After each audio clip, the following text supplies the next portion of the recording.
Hello students, আমি Moumita ma'am. আশা করি তোমরা সকলে খুব ভালো আছো। Welcome back to our channel.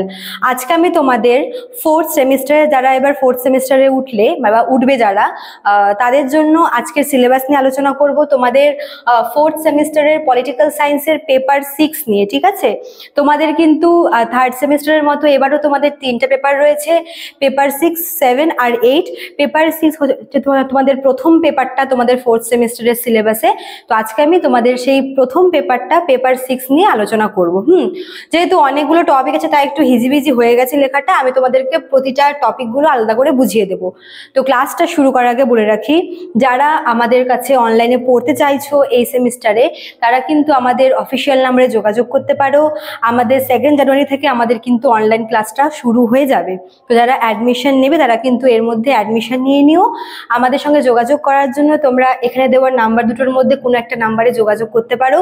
এখানে দেখো নাম্বার দেওয়াও আছে, নাম্বার দুটো, একটা হচ্ছে 6295916282, আর একটা হচ্ছে 7076398606। তো তোমরা এই নাম্বারে যোগাযোগ করে নিও। চলো এবার সিলেবাসটা শুরু করি। তোমাদের ফোর্থ সেমিস্টার মেজর পলিটিক্যাল সায়েন্সের প্রথম পেপার 6-এ তোমাদের এবারের কিন্তু টপিকগুলো বা এবারের যে সমস্ত তোমাদের দেওয়া আছে বিষয়গুলো ভীষণ ইজি। তোমরা মানে ভীষণ পরিচিত কতগুলো নাম তোমরা এখানে দেখতে পারবে। দেখো সবার প্রথম তোমাদের এখানে 4টে ইউনিট কিন্তু আছে। মানে এতগুলো বোর্ডের মধ্যে সবগুলো কমপ্লিট করা পসিবল না, মানে খুবই অসুবিধা বলে একটু ঘিচিমিচি হয়ে গেছে। তো ফার্স্টে দেখো তোমাদের ইউনিট 1 তোমাদের আছে হচ্ছে ধর্মশাস্ত্র ট্রেডিশন, ঠিক আছে? মনু যে আছে তোমাদের, সেই মনুর লেখা ধর্মশাস্ত্রের উপরে কিন্তু তোমাদের প্রথম ইউনিট 1-এর প্রথম টপিকটা আছে। আচ্ছা, তারপর দেখো কি আছে, ওর মধ্যে পড়বে লিগাল টেনেটস ইন দ্য মনুস্মৃতি। মনুস্মৃতিতে মানে মনু তার লেখা মনুস্মৃতিতে যে সমস্ত আইনি রীতিনীতিগুলো লিখে দিয়ে গেছে, মানে যে বিভিন্ন পলিটিক্যাল কিছু রীতিনীতি লিখেছে, সেটাই কিন্তু তোমাদের ইউনিট 1-এর প্রথম টপিকে আছে, ঠিক আছে? মানে মনুস্মৃতি হচ্ছে একটা ধর্মশাস্ত্র হিন্দুদের, মনুর লেখা। তো সেখানে মানে এই মনুস্মৃতি থেকে কিন্তু অনেক মানে পলিটিক্যাল অনেক কিছু থিওরি কিন্তু দেওয়া আছে। তো এটা তোমাদের প্রথমেই আছে, ঠিক আছে, ইউনিট 1-এ। আচ্ছা, তারপর দেখো ইউনিট 1-এরই তোমাদের সেকেন্ড টপিক হচ্ছে অর্থশাস্ত্র এডিশন। তোমরা অর্থশাস্ত্র নামটা পড়েছো, এটা লিখেছেন হচ্ছে কৌটিল্য বা চাণক্য, যার আসল নাম হচ্ছে বিষ্ণুগুপ্ত, ঠিক আছে? তো কৌটিল্যর অর্থশাস্ত্র থেকে আমরা কোন টপিকটা পড়বো? থিওরি অফ স্টেট, ঠিক আছে? আমরা জানি যে কৌটিল্যের অর্থশাস্ত্র থেকে কিন্তু সেই সময়কার মানে মৌর্য যুগের মানে বিভিন্ন মানে মৌর্য যুগের রাজনীতি, শাসন ব্যবস্থা, এগুলো সম্পর্কে আমরা জানতে পারি। তো কৌটিল্য তার অর্থশাস্ত্রে মানে স্টেট থিওরি, রাষ্ট্র সংক্রান্ত যে তত্ত্বটি দিয়েছে সেটা কিন্তু ভীষণ ইম্পর্টেন্ট। এটা তোমাদের সিলেবাসে আছে ইউনিট 1-এ। আচ্ছা, তাহলে তোমাদের ইউনিট 1-এর দুটো টপিক গেল। একটা হচ্ছে মনুর লেখা মনুস্মৃতি, যেখানে মনু বিভিন্ন হচ্ছে রাষ্ট্র সংক্রান্ত বলো বা হচ্ছে বিভিন্ন মানে পলিটিক্যাল বিভিন্ন টপিক নিয়ে আলোচনা করেছে। আচ্ছা, আর 2 নাম্বার হচ্ছে অর্থশাস্ত্র, যেটা হচ্ছে কৌটিল্যর লেখা। এখানেও কিন্তু কৌটিল্য যে রাষ্ট্রতত্ত্ব সম্পর্কে বলা আছে। আচ্ছা, এবার চলে আসি হচ্ছে ইউনিট 2-তে। ইউনিট 2-এ তোমাদের কিন্তু একটা মাত্রই টপিক আছে, সেটা হচ্ছে না সরি এখানে তোমাদের দুটো টপিকই আছে, হ্যাঁ এ বি দুটো আছে। প্রথমটা হচ্ছে তোমার main features of medieval Indian political thought. মধ্যযুগের যে মধ্যযুগের যে রাষ্ট্র সংক্রান্ত বা রাজনীতি সংক্রান্ত যে ধারণাগুলো ছিল, সেটা এখানে তোমাদের মধ্যযুগ বলতে দেখো ওই সুলতানি যুগটা, তারপর হচ্ছে মুঘল পিরিয়ড, আরো যে সমস্ত আদার যে মানে মেন আমরা মধ্যযুগ বলতে আমাদের ভারতের ইতিহাসে কিন্তু সুলতান পিরিয়ডটা আর হচ্ছে মুঘল পিরিয়ডটাকেই দেখি। কিন্তু এছাড়াও আরো অনেক মানে বাংলাতে বা বিহারে আরো বা হচ্ছে তোমার উড়িষ্যাতে কিন্তু আরো অনেক কিংরা ছিল সেই সময় মধ্যযুগে। তো সেই মধ্যযুগের যে আর কি পলিটিক্যাল থট বা সেই সময় মেডিয়েভাল পিরিয়ডে রাষ্ট্রচিন্তা কেমন ছিল তার ধারণা কিন্তু এখানে তোমাদের লিখতে হবে। মানে তার বিভিন্ন ফিচার্স গুলো, বৈশিষ্ট্যগুলো তোমাদের ইউনিট 2-তে প্রথম টপিকটাতে রয়েছে। তারপর দেখো বি নাম্বারে কি আছে, আবুল ফজল। আবুল ফজলের নাম তোমরা শুনেছো, আইনি আকবরী আর আকবর নামা এই দুটো গ্রন্থ লিখেছিলেন। তিনি মেনলি হচ্ছে আকবরের সময় তিনি তার পপুলারিটি তিনি পায়। তো আবুল ফজলের মোনার্কি বা এক নায়কত্ব বা এই মোনার্কি সিস্টেম মানে যেখানে হচ্ছে একজনেরই রাজার শাসন থাকবে। তো এই মোনার্কি সম্পর্কে আবুল ফজলের যে কনসেপ্ট বা থিওরি সেটা তোমাদের 2 নাম্বার টপিকে আছে ইউনিট 2 তে, ঠিক আছে।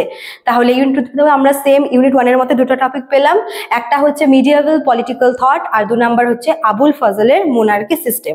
আচ্ছা, এবার দেখো হচ্ছে ইউনিট 3, ঠিক আছে। জায়গা একটু কম বলে আমি একটু চেপে চেপে লিখেছি। ইউনিট 3 তে তোমাদের প্রথমে আছে হচ্ছে রামমোহন রায়। তোমরা রাজা রামমোহন রায়ের নাম শুনেছো। তো তার যে লিবারালিজম বা স্বাধীনতাবাদ যেটা, সেটা কিন্তু এখানে তোমাদের আছে ইম্পর্টেন্ট। আর রাজা রামমোহন রায় কিন্তু মানে সেই সময়কার মানে পলিটিক্যাল ব্যাপারে তার ইনভলভমেন্ট ভীষণ পরিমাণে ছিল এবং তার এই যে থিওরিটা লিবারালিজমের সেটাও কিন্তু ভীষণ ইম্পর্টেন্ট। আচ্ছা, তারপর দেখো বি নাম্বারে আছে হচ্ছে পণ্ডিতা রমাবাই, যিনি মেনলি ওমেন রাইটস বা নারীদের অধিকার নিয়ে লড়াই করেছিলেন।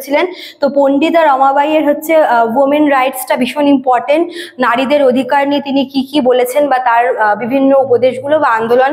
এছাড়াও হচ্ছে ন্যাশনাল কোয়েশ্চেন, মানে পণ্ডিতা রমাবাই তিনি তার পলিটিক্যাল ইনভলভমেন্ট কেমন ছিল এবং তিনি কিভাবে নারীদের হয়ে লড়াই করেছেন, নারীবাদী যে মনোভাব তার ছিল সেই সম্পর্কে কিন্তু এখানে লিখতে হবে, তোমাদের জানতে হবে, ঠিক আছে।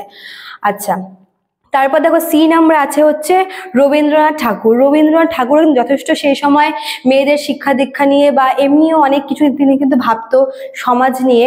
তো রবীন্দ্রনাথ ঠাকুরের ন্যাশনালিজম বা জাতীয়তাবাদ এটাও তোমাদের এখানে জানতে হবে।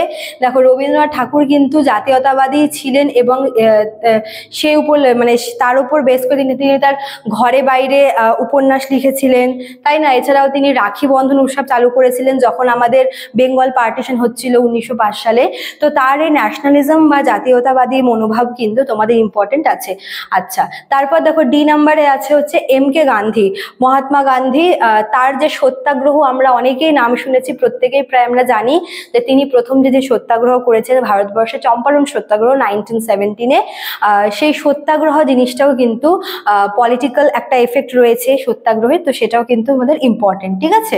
তাহলে তোমাদের ইউনিট 3 থেকে আমরা 4 জন মানুষের নাম জানলাম, রামমোহন রায়ের লিবারালিজম, পণ্ডিতা রমাবাইয়ের হচ্ছে ওমেন রাইটস, রবীন্দ্রনাথ ঠাকুরের ন্যাশনালিজম আর এম কে গান্ধীর সত্যাগ্রহ, ঠিক আছে। এবার চলে আসি ইউনিট 4-এ। ইউনিট 4-এ তোমাদের আছে হচ্ছে জওহরলাল নেহেরু। প্রথমে আছে জওহরলাল নেহেরুর থেকে তোমাদের পড়তে হবে হচ্ছে সোশ্যালিজম বা সমাজবাদ, ঠিক আছে। মানে সমাজ নিয়ে বা সামাজিক মনোভাব তার যেটা ছিল, সামাজিকতাবাদ, এটা কিন্তু তোমাদের পড়তে হবে জওহরলাল নেহেরু। তারপরে তোমাদের বি নাম্বারে আছে ভিডি সাভারকর, বিনায়ক দামোদর সাভারকর, সরি। তো তার যে হিন্দুত্ববাদী যে মনোভাবটা ছিল, হিন্দুত্ববাদ নিয়ে তিনি যে আর কি মতবাদ দিয়েছেন বা তার যে থিওরিটা সেটা এখানে পড়তে হবে। লাস্ট দেখো সি নাম্বার তোমাদের আছে হচ্ছে আম্বেদকর, বি.আর. আম্বেদকর বা বাবা সাহেব আম্বেদকর বলা হয়। তার যে সোশ্যাল জাস্টিস বা সামাজিক ন্যায়ের যে ধারণাটা, এটাও তোমাদের কিন্তু আছে। তাহলে ইউনিট 4 থেকে তোমাদের 3 জনের ব্যাপারে বলা আছে। জওহরলাল নেহেরু হচ্ছে সোশ্যালিজমটা আছে, আর হচ্ছে বিনায়ক দামোদর সাভারকরের হচ্ছে হিন্দুত্ব আছে, আর লাস্ট তোমাদের আম্বেদকরের আছে হচ্ছে সোশ্যাল জাস্টিস, ঠিক আছে। এই তোমাদের 4th সেমিস্টারের মেজর পলিটিক্যাল সায়েন্সের যে প্রথম পেপারটা, পেপার 6-এর সিলেবাস। তোমরা চাইলে এটাকে স্ক্রিনশট নিয়ে রাখতে পারো, পরে তোমরা আস্তে আস্তে এটাকে হচ্ছে খাতায় ফ্রেশ করে নিও। আর যারা আমাদের পেইড ব্যাচে জয়েন করবে তারা কিন্তু অলরেডি আমাদের এই সিলেবাসটা ক্লাসরুমে প্রোভাইড করা থাকবে, সেখান থেকে পেয়ে যাবে। আর বাকিরা তোমরা যারা ভাবছো যে এগুলো লিখে নিয়ে, এখন তোমরা লিখে নিতে পারো, ঠিক আছে। স্ক্রিনশট নিয়ে রাখতে পারো, পরে তোমরা লিখে নিও। আর ভীষণ ইন্টারেস্টিং কিন্তু তোমাদের এবারের পেপার 6-এর সিলেবাসটা তোমাদের আগের সেমিস্টারের থেকেও কিন্তু বেশ ইজি আর বেশ ভালো এবারে টপিকগুলো দিয়েছে। তো স্টুডেন্টস, আশা করব তোমাদের ভালো লাগবে সিলেবাসটা, তোমাদের মন মতো হয়েছে। তোমরা আগের সেমিস্টারে অনেকেই বলেছিলে ম্যাম ভীষণ টাফ পেপার, বাট এবার তোমাদের কিন্তু পেপারগুলো মানে টপিকগুলো ভীষণ ইজি, ঠিক আছে। নেক্সট ক্লাসে আমি তোমাদের হচ্ছে পেপার 7 আর পেপার 8 নিয়ে আলোচনা করব। তো আজকে এতটুকুই থাকলো, দেখা হচ্ছে নেক্সট ক্লাসে। Thank you.